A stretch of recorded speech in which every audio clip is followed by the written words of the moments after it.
అస్సలాముఅలైకుం. Hi everyone. Kabuli చనాలో అయితే high అమౌంట్‌లో protein ఉంటదనే విషయం మనందరికీ తెలిసిందే. సో, ఇది మన డైట్‌లో ఇంక్లూడ్ చేసుకోవడం వల్ల ఏమవుతుందంటే, మనకి తొందరగా ఆకలి వేయదు అన్నమాట.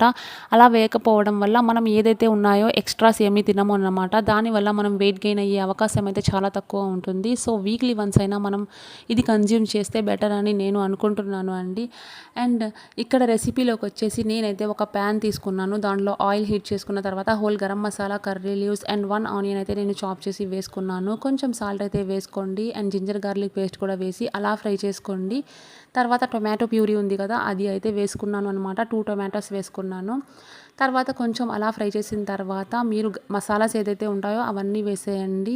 హల్దీ, మిర్చి, నమ్మక్ ఇవన్నీ అన్నమాట. వేసేసిన తర్వాత కొంచెం అలా ఫ్రై చేసుకోండి. ఫ్రై చేసుకున్న తర్వాత మళ్ళీ మనం బాయిల్ చేసి పెట్టుకున్న కాబూలి చనా ఉంటాయి కదండి, ఆ చనా అయితే వేసుకోవాలి. వాటర్ అయితే ఇప్పుడే వేసుకోకూడదు. కొంచెం ఫ్రై చేసుకోండి. ఫ్రై చేసుకున్న తర్వాత ఇది అయిపోయింది, మసాలాస్ మంచిగా పట్టాయి అనే టైంలో మనం వాటర్ కూడా వేసేసి ఒక 5 మినిట్స్ పెట్టి ఆఫ్ చేసేయాలి. అంతే.